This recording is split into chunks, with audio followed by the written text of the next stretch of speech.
Саламчик, кандайсыздар биздин сүйүктүү, кереметтүү YouTube каналыбыздын катталуучулары, угармандарыбыз, анан катталбай да уккандар бар. Ошо жакында мен биздин YouTube каналыбыздан бир сыйра карап, анализдеп, жыйынтыктарын көрөйүнчү деп карап отурсам, бизде катталбай уккандар аябай көп экен да. Анан мен суранат элем, достор, эгерде мүмкүн болсо катталып уксаңыздар сонун болмок. Бул биз үчүн чоң шыктандыруу, чоң поддержка, колдоо. Ошондуктан мүмкүн болсо колокольчикти басып, анан катталып койсоңуз сонун болмок. Ылдый жакка комментарий жазганда унутпаңыз, анткени сиздин ар бир пикириңиз биз үчүн маанилүү. Кандай темаларда көбүрөөк өтөсүз, кайсы тема сиз үчүн азыр актуалдуу болуп турат, эмненин үстүнөн иштейсем деп жүрөсүз же иштей албай жатасыз, кайсы жаатта көйгөй болуп жатат, баардыгын тең ылдый жакка тизмектеп жазып коюңуз. Же болбосо билдирүү менен жөнөтүп коюңуз, биз муну эске алабыз дагы, сиздерге ыңгайлуу сонун подкасттарды даярдап чыгабыз. Атым Аку, жана бүгүн болсо мен деген эмес, бул кичине башкачараак. Мен деп туура билдирүүнүн керемети жөнүндө сөз кылалы деп турабыз.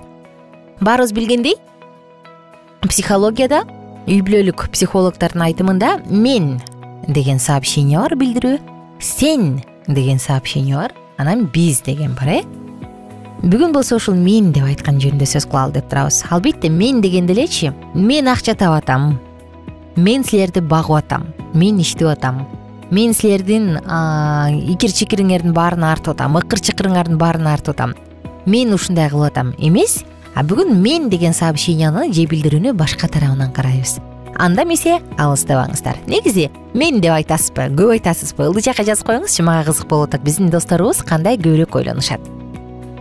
Көрсө, достор, урушуп жаткан маалда, конфликт болуп аткан маалда, негизи уруш деген бир аз мындай катуураак, конфликт деп айтамго, же бир аз келишпестик болуп аткан учурда деген туура го. Келишпестик болуп жаткан маалда биз кандай сөздөрдү колдонобуз? Ошо бир адамдын насаатын окуп калдым элем. Биз көбүнчө ошол сезимдерди, эмоцияларды өз атынан атабагандыктан көп көйгөй келип чыгат деген сөзү бар болчу да. Мисалы, сиз бир аз көңүлүңүз чөгүп, эч нерсеге көңүлүңүз келбей атат. Бирок сиз, ой, у меня депрессивное состояние дедиңиз да, мен депрессияга түшүп калдым дедиңиз. Чынында ал депрессия эмес. Депрессиядан таптакыр алыс. Бирок сиздин тилиңиз мээге мен депрессиядамын деген приказ бергендиги үчүн абал улам начарлай берет экен. Элестетиңиз. Же болбосо жаман көрөм, жек көрөм сени дейдик да. Чынында жек көрбөйбүз. Биз болгону ошол учурда адам бизге жакпай турат.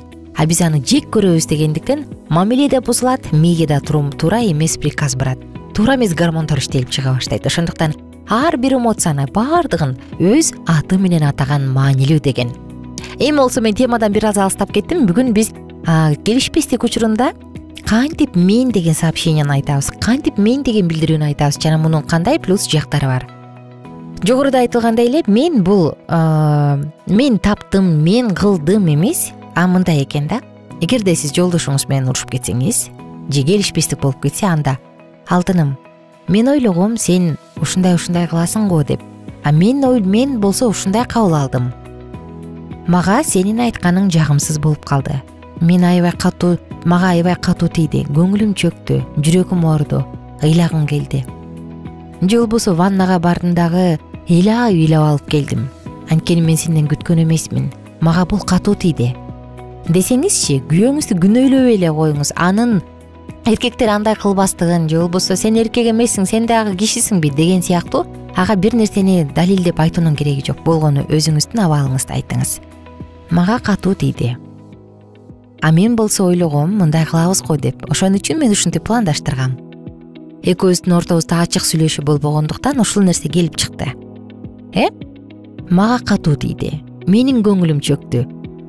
Деп өзүңүздүн абалыңызды, өзүңүз кандай кабыл алганыңызды, өзүңүздө кандай өзгөрүүлөр болгонун, өзүңүз эмнеге дуушар болуп, эмнени башыңыздан өткөргөнүңүздү айта турган болсоңуз, анда жолдошуңуз дароо эле минтет да. Мен мунун жүрөгүн ооруткум келген эмес. Мен катуу тийгизейин деген эмесмин да, туура эмес болуптур. Мен анда башкачараак айтсам болмок экен дейт дагы, сизден кечирим сурайт. Мен сенин көңүлүңдү чөктүргөнүм үчүн кечирип койчу. Мен сага катуу тийгизейин деген эмесмин. Мен сени тарынтайын деген эмесмин дейт дагы, ал өз тарабынан айтат. Негизи уруш маалында, ошо конфликт маалында биз сен дегенди көбүрөөк айтабыз го. Сен монттиң, сен биринчи баштабадыңбы, сен кыйкырбадыңбы, сен акча таппай атпайсыңбы, сен кеч келип атпайсыңбы, айтор дагы эмне ол, уруштун себеби эмне, толтура да, айланайын издесең күндө чыгат.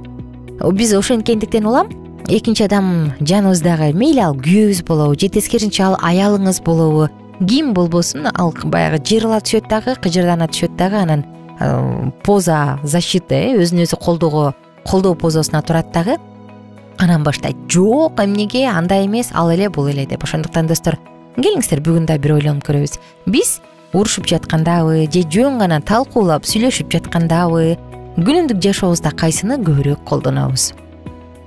Бир байке айтты эле мага, эмнеге ажырашып кеттиңиздер деп, үй бүлөсү бузулуп калган, тилекке каршы. Анан байкелерибиз болот, эмне болду дегенде ал айтты да, качан келсең үйдө тамак жок. Сен 10-до келсең, 12-де келсең деле үйдө тамак жок, балдар кир, үй бытылдак. Анан келинчеңе эмне болдуң, бир күн үйдө болдуң го, оймонтуп койсоң болот десе, мен чарчадым, сен мени сүйбөйсүң, сен мага көңүл бурбайсың, сен жаман күйөөсүң, сен момдайсың деп берип аябай тажадым. Бул нерсе менин кокуман ашып кетти деп айтып берди эле да. Анан тилекке каршы азыркы күндө алар бөлөк жашап жатат. Ортодогу 5 баласы тилекке каршы ата-энеси, атасы жок өсүп жатат. Бул дагы абдан өкүнүчтүү. Ошондуктан биздин тилибиз, анан мурунку подкасттарда айтылгандай, кайсы бир адаттарыбыз биздин үй бүлөбүздү, куломтобузду бузуп коет. Урушуп жатканда кайсы методду көбүрөөк колдоносуз? Ойлонуп көрсөңүз. Дароо эле өзүңүз защитага турасызбы, коргонуп, же дароо күнөөлөйсүзбү? Кайсы ыкманы көбүрөөк колдонобуз? Анан кийинки жолучу бир асында келишпестик болуп кеткенде отуруп алып айтсаңыз, айтып көрсөңүз. Мен ойлогом, мен ушундай дейм. Мен мисалы жашоомдо ушундай болду да, достор. Ыймандай сырымды айтып берейинчи силерге. Бир аз келишпестик болуп кетти. Аябай ачуум келди.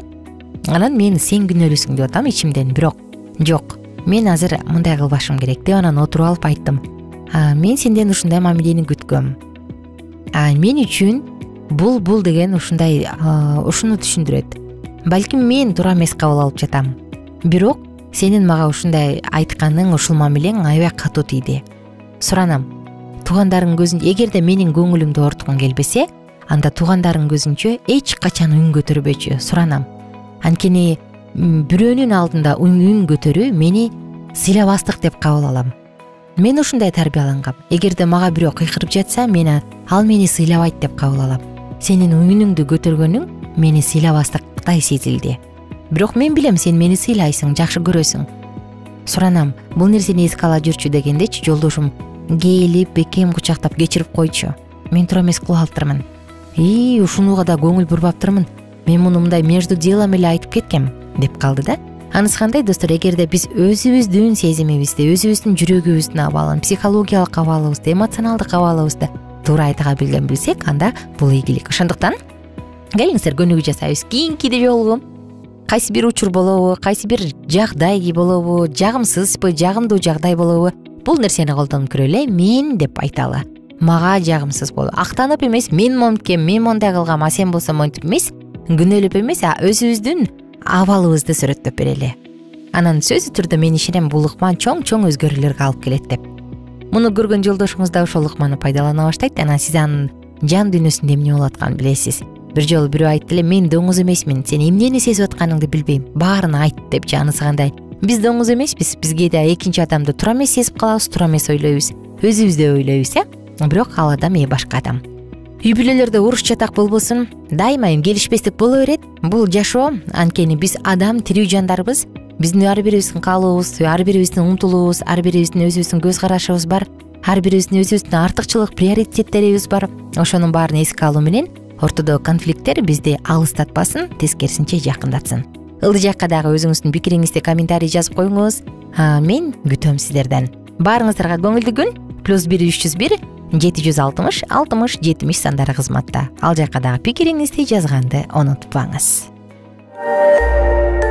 Биздин сабактар менен кененирээк Ал китап чекит медиа сайтынан таанышыңыз.